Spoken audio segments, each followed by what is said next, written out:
distinto a lo que vemos nosotros, finalmente fue el elemento importante para Estados Unidos. ¿Por qué esa diferencia? ¿Qué es lo que estaba viendo Smith en hacer de Estados Unidos tan grande que no vio Adam Smith y que no vio John Baptist Say? Y básicamente, uno puede decir que es Henry Clay, aunque realmente es Alexander Hamilton, el que define las características de cómo iba a funcionar Estados Unidos siglo XIX y que lo va a llevar a ser la primera economía mundial durante el siglo XIX. Primero es el establecimiento de aranceles para la promoción y la protección de la industria.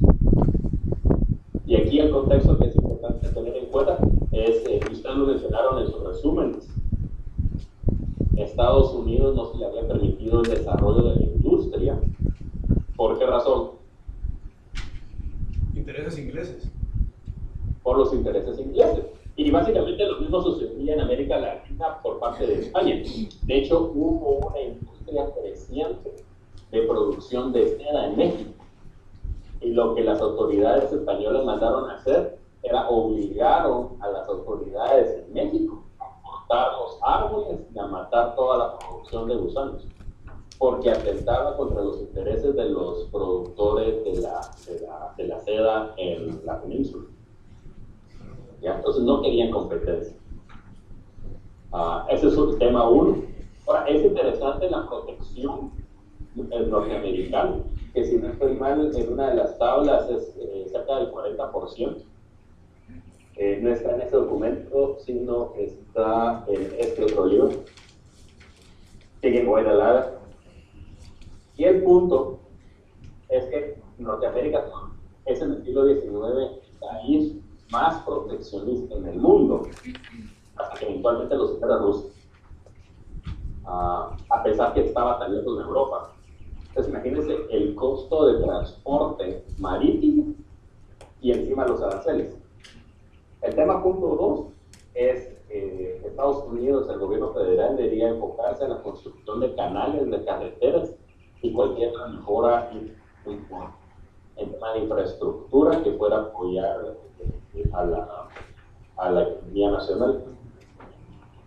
Y el tercero, que funcionó de manera distinta, es el tema financiero. Y lo que decía Henry Clay, nosotros necesitamos establecer un banco nacional para promover el comercio, que dé financiamiento. ¿Perdón? ¿Has cambiado de slide? No, sigo en el sistema americano. ¿Miran la foto? No, es que te quedaste preciado, ya no se movió nada de la presentación. ¿En serio? Sí. ¿Qué pensaban los economistas? La slide 1. Estás preciado tú. Yo me quedé, o sea, no me ve ni la cara moverme. Sí, No, pensamos que nos veía. No, yo no me muevo. Y vamos a llamar al 911. Yo ya no les digo a ustedes. Nos fuimos. Se fueron. Ya no, si lo conoces a... Ya no te viste. Acuérdate, le vamos a dar refresh a esto, ¿no? Dale.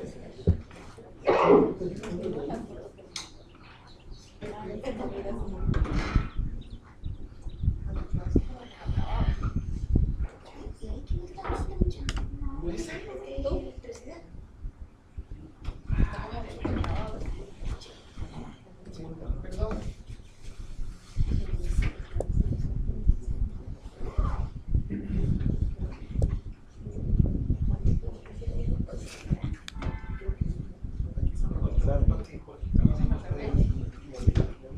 Estoy traumado.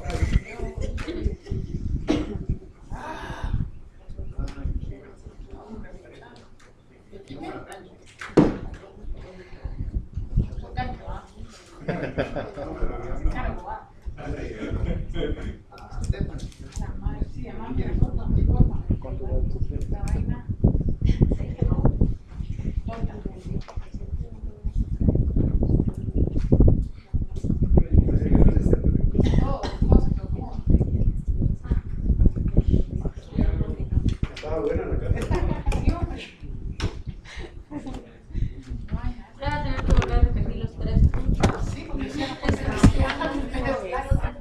que Adam Ramones, ¿no? ¿Estás grabando? Sí, pero esa que la pongo, pues digo, el teléfono no se oye, ¿no? ¿Qué? Ah, muchas gracias. Vamos a ver para cuánto tiempo te digo. Para 1 hora de ocio. No soy rápido. Ya soy bien listo para leer.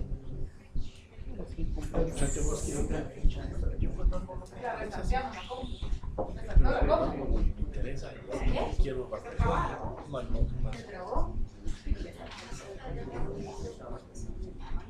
Y no la puedes apagar. Mínimo no lo grama.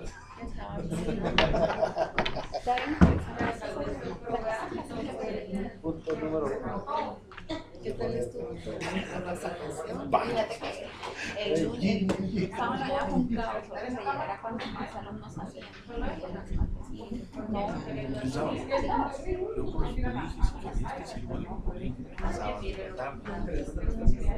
Ah, no, pero estaban matarse esa. No, me dijiste que voy a usar cuando ya te necesite como ya te tengo al Sabes que la verdad que pensábamos que había como 10 secciones de lo que cubrir y 3 temas en cada sección, pero digamos que 3 maestros podían cubrir 3 secciones. Entonces, no, voluntario. Porque lo que pasa es que ellos se capacitaron de un año, pero hubo un problema ahí logístico y todo, ¿no? Y ellos están conectados, los escritos y todo, y ellos van a tomar los escritos. Este módulo 1 era porque para poner los contextos de instrucción, del sistema, que se necesita, que se limite, todo eso, pero les mal, o sea, la verdad que una tampoco se iba a dar bastante lo que tiene que hacer, entonces, pero si de miércoles para sábado, hay que cubrir 2000 secciones,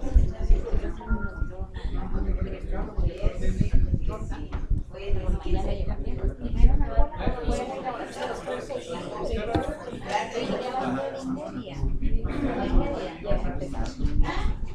llevé un bus de acá y lo pusieron a batear. Pero bueno, eso lo íbamos a oír para que se apuntaran los siguientes. Pero se grabaron los chavos. Sí, pero es que porque ahora ya los compañeros en un caos.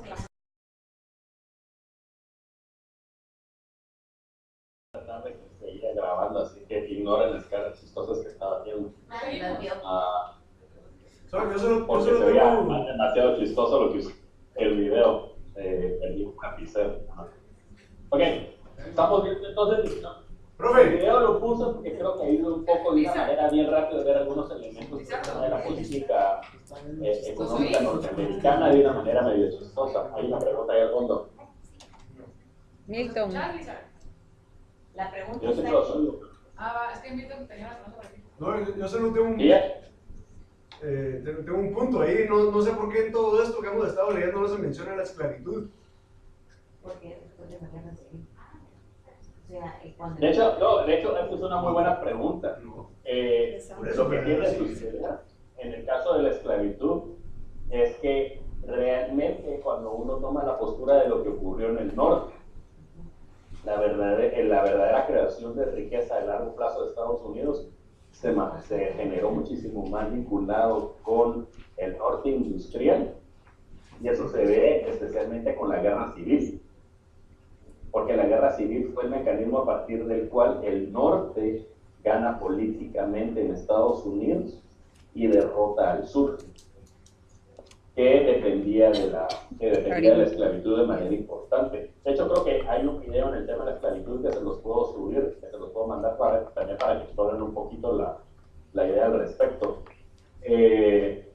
Obviamente tuvo consecuencias importantes, pero un poco de lo que se reconoce es que mientras la élite del sur dependía de la agricultura, no dependía de procesos de generación de tecnología, de la capacidad de poder sobreponerse al norte.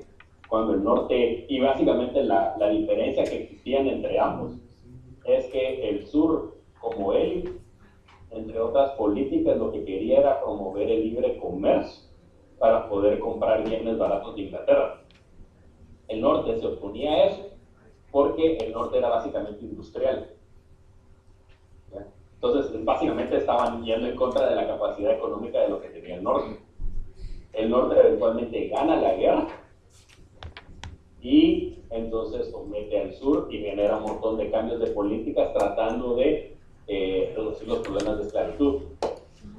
Por eso es que, digamos que si la esclavitud hubiera sido tan importante para el norte, lo hubiera querido mantener, pero sabía que la esclavitud era unos mecanismos para poder mantener el poder en el sur, entonces quería debilitarlo lo más posible. Sin embargo, no lo logran completamente, y por eso es que mantiene muchos de los problemas de los negros en Estados Unidos hasta básicamente los 60, principalmente temas de participación política. Sin embargo, también hay un libro hay un comentario interesante de John James Robinson, que es profesor de Harvard, que reconoce que uno de los elementos importantes que permite la mejora de las condiciones de los negros en Estados Unidos es, uno, las oportunidades de trabajo. Primero, un poco la Segunda Guerra Mundial, que los permite vincularse con el ejército, y al regresar se empiezan a generar un montón de oportunidades industriales de trabajo fuera del sur. Un montón de negros migran fuera de los estados del sur. Eso reduce mucho la población de trabajadores en el sur, y muchas de estas empresas se ven obligadas, muchas de estas fincas se ven obligadas entonces a implementar tecnología. Y entonces ya no es tan importante la mano de obra en condiciones de esclavitud, sino lo importante son los procesos de mejora tecnológica. Pero tenés razón, claro que fue importante, pero para explicar el crecimiento a largo plazo, de hecho se vuelve uno de los problemas importantes que termina generando la guerra civil norteamericana, y es contra lo que va el norte. Sí, una pregunta. Los hechos que se dieron en la Revolución Industrial de Inglaterra y Estados Unidos, pareciera que son los mismos acontecimientos. Al leer, bueno, al escuchar el video y leer la parte de Inglaterra, vemos que se dieron los mismos conflictos sociales, los sindicatos, la iglesia y la cuestión social, la Revolución Industrial y las ciudades, el proceso de urbanización, y esta concentración por la misma salubridad trajo lo que es el cólera y algunas otras enfermedades. No oí la última parte de lo de las enfermedades. Así que la concentración o la urbanización de las ciudades, a consecuencia de la industrialización, trajo la insalubridad que provocó enfermedades como el cólera y otras. Casi estos mismos acontecimientos se dieron en Inglaterra como en Estados Unidos. Ok, solo dos cosas. Michelle, no des tanto zoom, porque cuando moves la cámara y de repente das el zoom, me mareas. Aunque la movas hacia donde están y tema 2, los procesos de industrialización tienden a ser distintos entre ambos países. Se reconoce que en el caso de Estados Unidos y de Alemania, que es lo que vamos a estudiar esta semana, tienen que empezar procesos de innovación que Inglaterra realizó de una manera muy, ¿cuál sería la mejor palabra para describirlo? Digamos que en Inglaterra el taller es la principal fuente de generación de innovación. Y eso no necesariamente va a ser en Estados Unidos, en donde mucho tiene que ver con el crecimiento de las empresas a gran escala, desde el tren hasta los grandes trucks, para poder generar las nuevas innovaciones. Sabemos que ese es el término de las características de la industrialización. Pero por el otro lado, sí, definitivamente la industrialización va vinculada con los procesos de mayor urbanización. ¿Por qué? Porque se depende cada vez menos de la agricultura, se depende mucho más de la especialización. No vas a poder crear empresas en el área rural, sino básicamente vas a aglomerarte en las ciudades. Y obviamente eso se empieza a generar los problemas, como mencionaba muy bien el tema del cólera, que de una u otra manera implica que las ciudades van a tener los mecanismos para generar la respuesta contra eso. Es muy famoso el caso de cómo en Inglaterra los procesos de investigación científica llevan al descubrimiento de la fuente de cólera y a resolver el problema de cólera en los casos de Inglaterra. Entonces digamos que así como viene la generación de los problemas, también ha habido un mecanismo para tratar de resolver algunos de esos problemas de insalubridad que en este caso se habían dado. Pero también tenemos que recordar que muchos de los otros problemas ya antecedían incluso los procesos de migración. Podemos recordar la plaga negra, por ejemplo, que cunde a lo largo de toda Europa antes de la revolución industrial y que mata a 1/3 de la población. Entonces también en ese sentido, lo que he explicado en los procesos de urbanización es, y aquí vale la pena la aclaración porque sí es importante, procesos de urbanización vinculados con la industrialización han implicado una posibilidad de mejora de la calidad de vida de las personas. Y hago esa aclaración porque hay procesos de urbanización sin industrialización a lo largo de muchos países en desarrollo, que lo que ha terminado generando es un montón de arrabales y de, ¿cuál es la palabra? Slums en español. Asentamientos. Gracias, asentamientos, que no necesariamente están cumpliendo con las características estas de mejoramiento de la calidad de vida de la población en las áreas urbanas. Pero ese es un punto importante que tiene que atravesar. La que llegó tarde, ¿cómo te llamas? Yo soy Patricia Casa. Hola, Patricia. A mí me está haciendo ruido algo con relación a la actualidad de Guatemala. Y es que el hecho en el último video que se menciona que en la época de los ferrocarriles, Estados Unidos tenía más o menos la misma población que Alemania, sin embargo tenía muchos más sindicatos. Y pareciese que en ese momento las libertades, en vez de subir o de aumentar, iban en detrimento. La conexión en Estados Unidos, según entendí de lo que estaba escuchando, me hace comparado con Alemania, no. No, al interno del país me imagino que ha de haber sido por las exigencias de los sindicatos hacia sus patronos. Pero si uno lo compara con Alemania. No, pero el punto que yo quería, Lisandro, era ver si tú me podías ayudar con el ruido que me hace que en la actualidad Guatemala padece, porque es un padecimiento, de sindicatos dentro del sistema de gobierno que en vez de permitirnos mejorar condiciones de trabajo y mejora de condiciones de calidad de servicio, nos vienen a atrasar. ¿Hubo en algún momento o hay alguna cosa que se pueda leer sobre cómo trabajar con sindicatos para que, si bien es cierto, buscan mejoras para sus miembros, eso no signifique que se deje de atender a la población? Digamos que en el caso particular desconozco mucho el tema de sindicatos y negociación, pero imagino que hay más de alguna clase que ustedes van a tomar en la escuela sobre negociación y estoy seguro que el profesor puede orientarlos respecto a ese tema. Creo que la gran diferencia que hay entre Guatemala y otros países es que mucho del sindicalismo originalmente era en el sector privado. Y lo que ha sucedido es que se prohibía la generación de sindicatos para muchos servicios que se consideraban esenciales. Que obviamente eso se abre la puerta en el caso del inicio de eso. Y el problema que tienen generando eso es que ningún presidente se puede dar el lujo de que el sindicato decida no trabajar porque es el gobierno que cae. Por el otro lado, también se reconoce que los gobiernos no han tenido la capacidad para poder atraer al mejor personal y dar el mejor pago para los servidores públicos. Y eso es un tema esencial que se va. En Inglaterra y en Estados Unidos es un poco complicado de decir, porque ese libro creo que no lo tienen en las lecturas y a mí, Este explica muy bien parte de los procesos de reforma que se generan en Estados Unidos. Es el nuevo libro de Fukuyama. Explica un poco los procesos de reforma del Estado en Estados Unidos y en Inglaterra y por qué fueron tan distintos.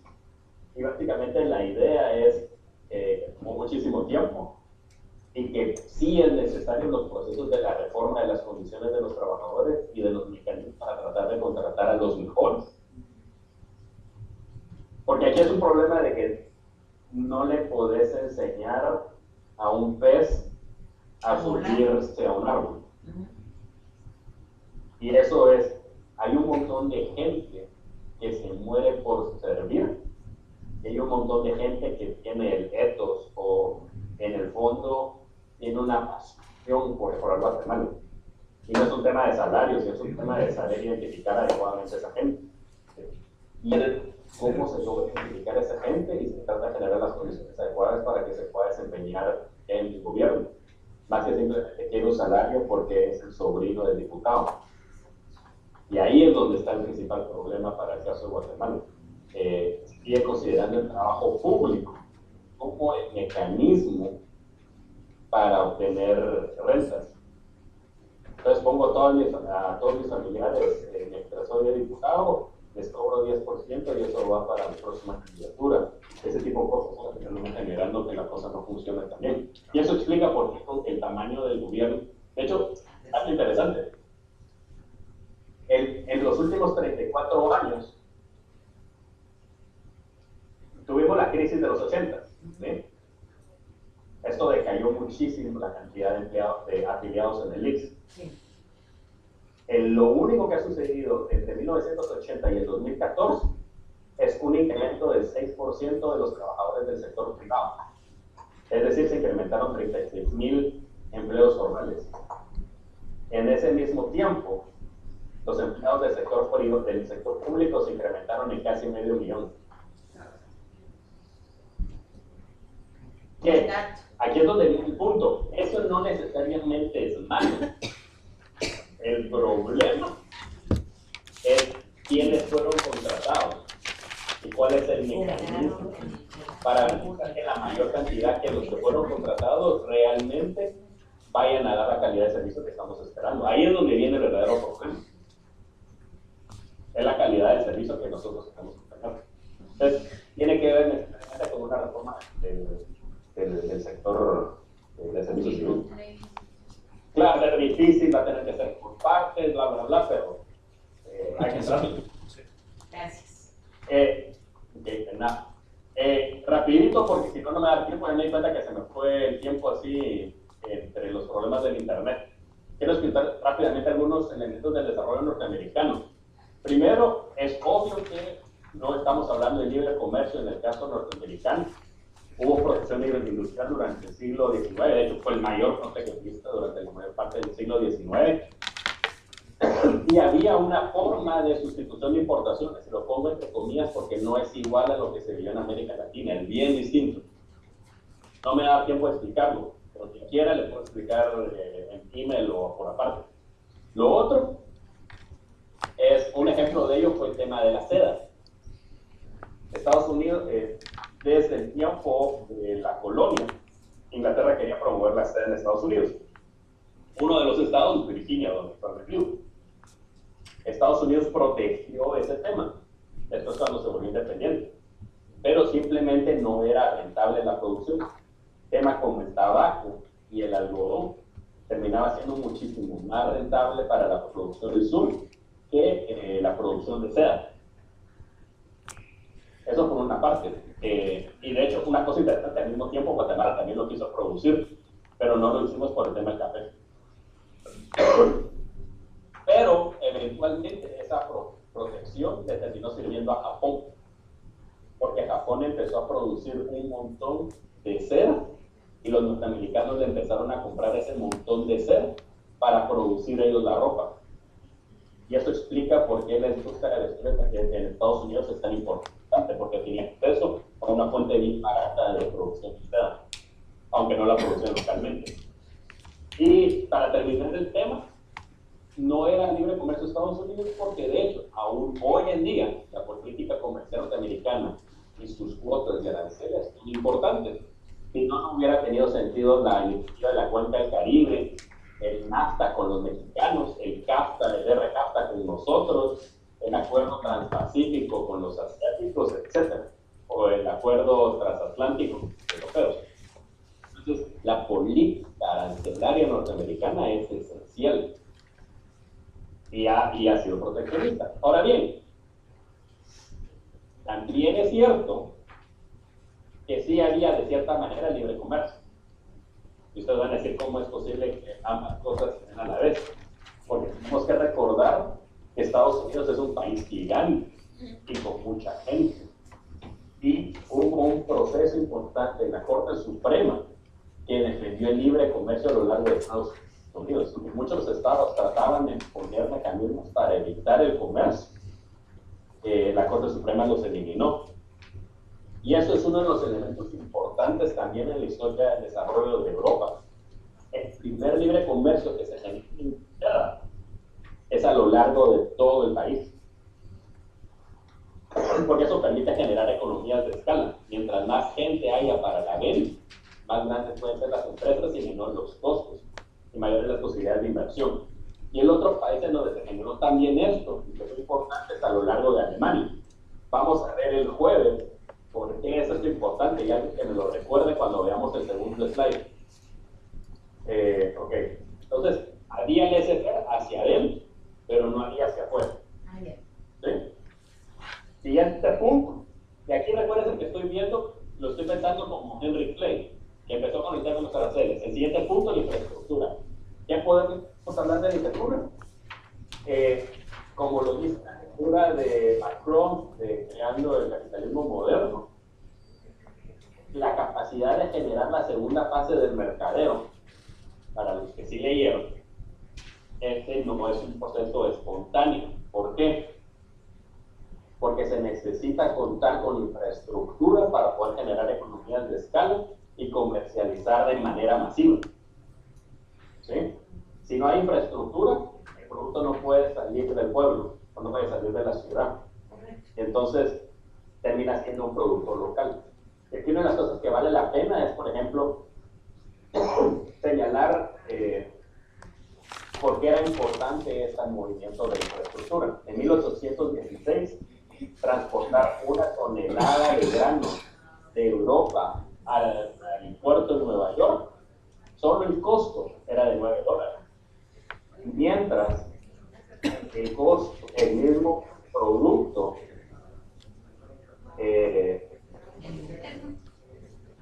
era lo mismo, aquí me equivoqué, era equivalente a transportarlo solo por 9 millas en la tierra. ¿Por qué? Por la calidad del transporte. Exactamente, por la calidad de la infraestructura y el tipo de infraestructura que se tiene. Y entonces, por eso se promueve la integración del mercado americano. Inicia con Thomas Jefferson con la idea que era necesario el canal Erie, que conecta Grandes Lagos con Nueva York, con el puerto de Nueva York, también se vuelve importantísimo, porque le permite la comunicación de los granos a lo largo de toda esa parte, hacia a las ciudades de Estados Unidos en el noreste y eventualmente con Europa. La importancia de los trenes y las autopistas. Aquí podemos ver algunos ejemplos. En términos de infraestructura, los ríos eran importantes para Estados Unidos. Ahí podemos ver, por ejemplo, el río Mississippi. Es gigante y cubre mucho el medio oeste norteamericano, que obviamente permite la conexión de muchos de los ¿cómo se llama? En los estados. Podemos ver esta parte hacia el norte si funciona el pointer. ¿En el pointer? Sí. Okay. Toda esta parte de los Grandes Lagos va a terminar de siendo conectada. Eventualmente, esto no existía, esto crea. Este es fácil. Es un canal que se crea y amplía en este río Hudson para poder salir por Nueva York. Entonces, el aprovechamiento de los ríos va a terminar siendo muy importante para Estados Unidos. Lo que lleva al canal Erie, que se construye en 600 kilómetros de largo de Nueva York hasta el canal Erie, se redujo los costos de transporte en un 95%. Y cuando los jueces finalmente deciden eliminar las leyes del maíz, que eran aranceles contra el maíz, esto le permite básicamente el crecimiento norteamericano de sus exportaciones de grano. Aquí tenemos la imagen de cuando se está inaugurando, Y aquí vemos básicamente el mapa.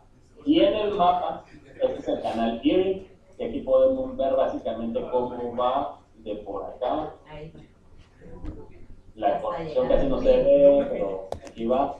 Conecta aquí con el río Hudson y después aquí va. Este es un canal viejo, es un mapa viejo, pero era parte de lo coqueto de mostrar el canal. Aquí está el lago. Perdón que te interrumpa, pero tenemos poco tiempo para el quiz. ¿No te vas a querer hacer el quiz o querés seguir en Prefiero hacerlo el jueves a guerra en los Estados Unidos. Ah, ya no vas a hacer la de la clase 2, ya no. Les voy a hacer el quiz sobre Estados Unidos y sobre Alemania. ¿Cómo me lo mandas? Sí, ahí lo mandan, por favor. Yo soy la que pidió permiso. ¿Sabe qué? Estaré ausente el próximo jueves, martes. Ah, ok. ¿Me lo puedo hacer? Ok, Online. ok. Siguiente. Cambios de infraestructura. Aquí tenemos la red del Pacífico y no sé si pueden ver los trenes. Sí. Son esos ramales que están aquí. El negro. Cómo une el oeste de Estados Unidos con el medio oeste norteamericano. Este es uno de los trenes. Esta es la otra parte. Este es el otro ramal. La diferencia son como 40 años entre un mapa y el otro. Hay más que el Pacífico y este es el Lloyd's American Railroad Map. Y este lo que habla es el lado este. Entonces, si se dan cuenta también todos los ramales, miren cómo conectan con el lago Michigan. ¿Por qué el tren conecta con el lago Michigan? El comercio vía fluvial. Exactamente, comercio vía fluvial y de ahí se va rápidamente a Nueva York porque es mucho más barato por barco. ¿Sí? Sí. El siguiente, ¿cuál es el siguiente paso después? Los highways. Carretera. Carreteras. Se dan cuenta de lo importante que resulta para los alemanes el highway y quieren implementar el mismo mecanismo. Finalmente termina siendo un mecanismo para generar competencia alternativa. Y el otro elemento que es importante es, piénsenlo de una manera indirecta, es como una política de subsidios a la industria automotriz norteamericana. Está creciendo y necesita los mecanismos para venir e incrementar el uso de los mismos. Y ahí tenemos el crecimiento del highway norteamericano. La siguiente, finanzas. Este es el tercer elemento de Henry Clay. ¿Quién decía él? Sí, perdón, pero lo voy a robar hasta las 8:25. ¿Este es Daniel que está al fondo? Sí. Yo quería ver cómo se escuchaba, perdón. ¿Cómo estás? En cuanto a las finanzas, uno de los elementos importantes es que la deuda pública impulsa el mercado de capitales, igual que Inglaterra. La deuda pública es el mecanismo que genera la continuidad de los mercados, el tamaño de los mercados financieros. En el caso, por ejemplo, norteamericano, cosas como la infraestructura vinculada con el canal Erie fue importante para Wall Street. ¿Ya? Y una cosa que sí es importante respecto a sistemas financieros. El financiero norteamericano en el siglo XIX es personal, que tiene que ver con acciones, que tiene que ver con bancos, y es bien distinto a cómo funcionaba el financiamiento de las actividades económicas en Inglaterra, que básicamente dependen de los préstamos entre familias, o cómo funcionaba la banca en Alemania, que era a través de la Banca Universal, que vamos a explicar brevemente de qué se trata con la lectura en Deutsche Bank. ¿Qué más respecto a otros elementos que no menciona Henry Clay, pero que son elementales para comprender Estados Unidos? Es el tema de los grandes negocios. ¿Por qué los grandes negocios surgen en Estados Unidos y no surgen en Europa a la escala que se generaron? Primero, había un gran mercado integrado. ¿Por qué? ¿Hay infraestructura o no?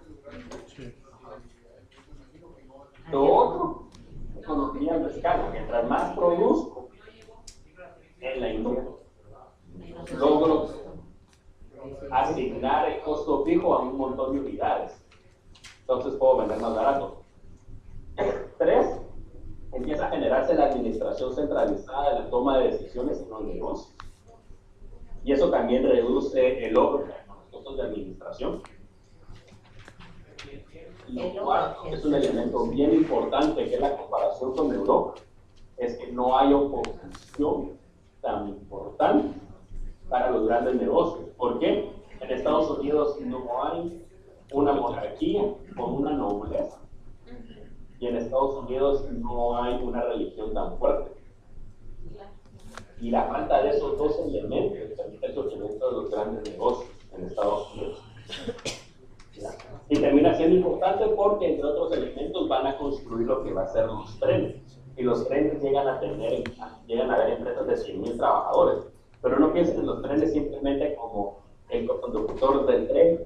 Dicen también los talleres para reparaciones y todo lo que había que hacer en términos de la construcción de los mismos trenes. Y a la vez, que muchos de estos empiezan los procesos de integración vertical. Porque vamos a tener un tren que va a conducir mucho más barato un montón de productos. ¿Cuál es el producto que más se beneficia del transporte del tren? Acero. Las personas. Acero, muy bien. Carbón, eventualmente va a ser petróleo, y muchos de ellos van a empezar a integrarse verticalmente hacia atrás. Y lo que van a dar cuenta, y esto es un elemento que tiene mucho más sentido cuando entendamos Alemania, es que estos grandes negocios, por la forma en que estaban integrados y los procesos de exportación que tenían y el encadenamiento de la cadena que tenían, lo que buscaban era la mayor eficiencia a lo largo de toda la cadena. Cosa que no necesariamente nosotros tenemos el día de hoy en el caso de Guatemala. Los que tienen probablemente la generación de energía eléctrica no son los mismos que donde está el acero, que no son los mismos que tienen la generación de aquí, de allá, y cada uno quiere maximizar el precio lo más posible. ¿Somos competitivos entonces internacionalmente? No. En cambio, estos de esta manera lograron resolver ese problema. Ahora, en términos de concentración de la riqueza, vale la pena señalar que en el caso norteamericano hay dos elementos importantes. Uno, obviamente, la diferencia entre el norte y el sur, como señaló Barracut, Milton. No es lo mismo la historia en el sur que la historia en el norte. Muchas de las diferencias es el tipo de cultivo. El sur es mucho más tropical, y como es mucho más tropical, favorece el tipo de cultivo mucho más relacionado con la esclavitud, como es el azúcar, como es el algodón, como es el tabaco. ¿Ya? En el norte era en el momento el trigo, y el trigo dependía más por el cuidado que necesitaba de producción en familia. Y la producción en familia obviamente no se presta a la esclavitud, ¿verdad? Bueno, digamos un poco, pero digamos que no tanto como no podría ser la escala industrial de los otros. Esas diferencias en términos de concentración de riqueza son importantes. Cuando entra la industrialización, lo que sí es interesante en el caso de Estados Unidos es que hay mucha renovación, al punto que en los 90s, la mitad de las Fortune 500 habían sido creadas en los últimos 50 años. Mientras que en el caso francés, la mayoría de las empresas grandes tienen por lo menos 200 años. Que todos son de la realeza. O digamos que herederos de esos procesos que se generaron en los 1800. Además que tenés el proceso de los antitrust y la constante innovación. El tema de la innovación es importante en el caso norteamericano. Grandes negocios, sí. ¿Por qué? El mejor ejemplo es Ford. Ford era un ejemplo hasta para Lenin. Porque Lenin lo decía. Proceso de constante experimentación empresarial. El caso de Ford es genial. O sea, el modelo T se llamaba el modelo T porque había probado antes casi que con todas las letras del abecedario. Un proceso constante. No, es cierto. Y además hay una coincidencia con la urbanización que le permite entonces aprovechar del campo. El otro es que Estados Unidos es más grande que Europa, entonces las distancias son más largas. Lo otro, se da cuenta de la importancia de la fragmentación. No, digamos que este tema tiene que ver con el mercador, que estos son fragmentados, esto es verificación y segmentación. Ford viene en el momento donde el mercado se empieza a unificar. todos los carros van a ser negros, todos los carros van a ser iguales. Entonces llega un proceso de perfeccionamiento del mismo auto que permite la unificación de todos. ¿Quién está utilizando el celular ahí al fondo?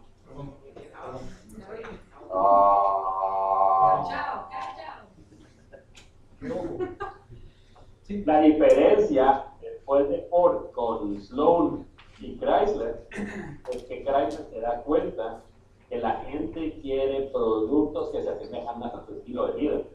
Y por eso. Entonces saca el carro deportivo, saca el carro más familiar, entonces se permite segmentar el mercado y vender a precios más altos simplemente por apelar a ese deseo de individualidad.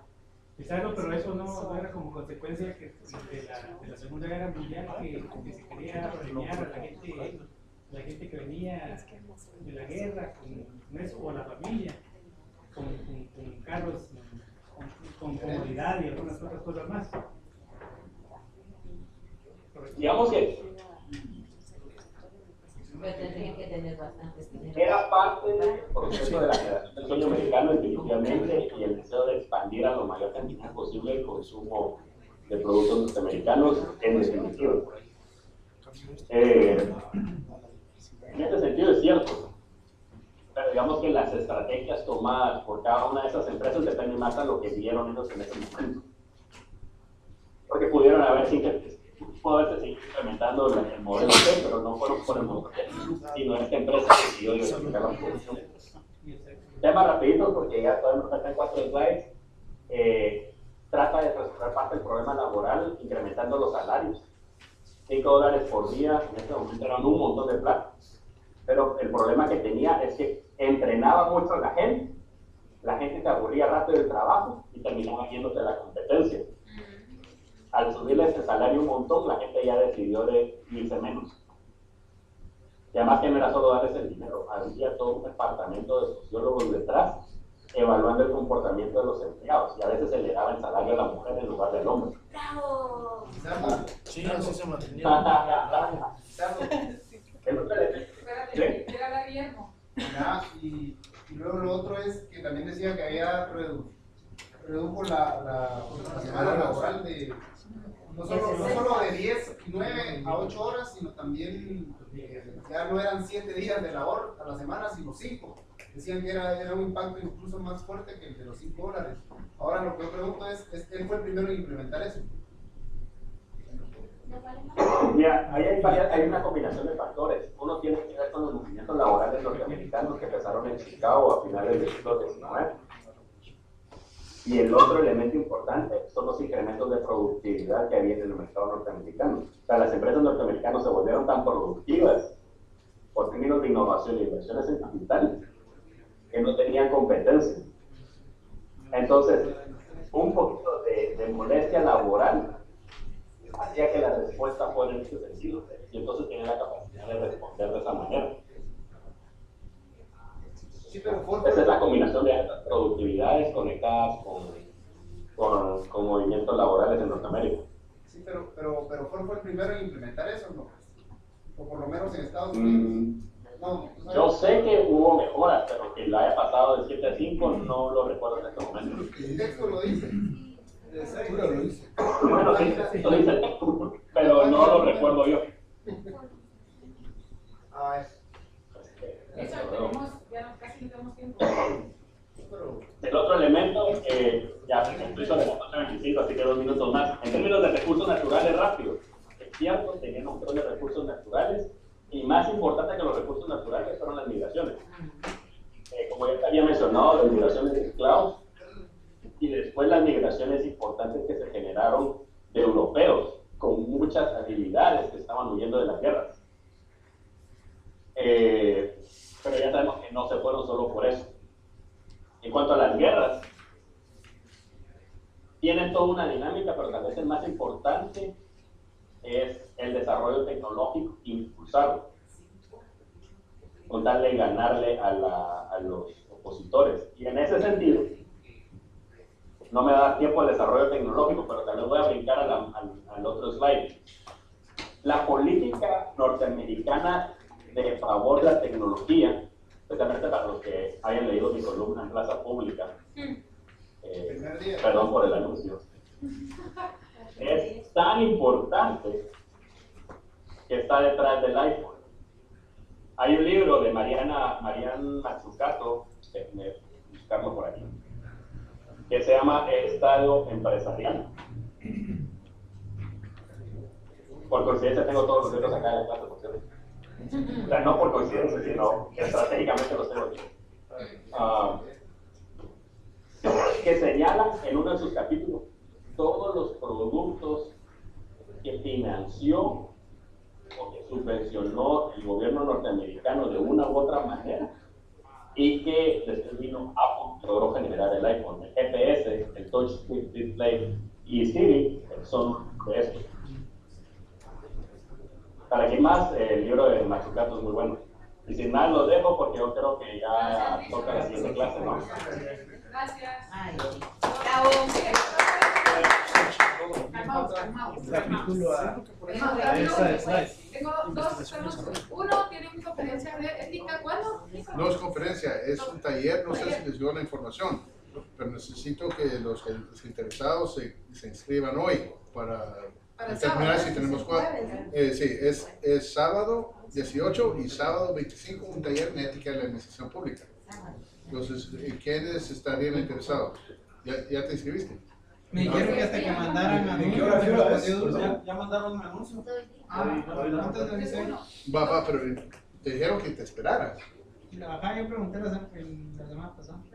Va, pero inscribite ya, porque no tengo que tomar la decisión de ofrecer el curso o no.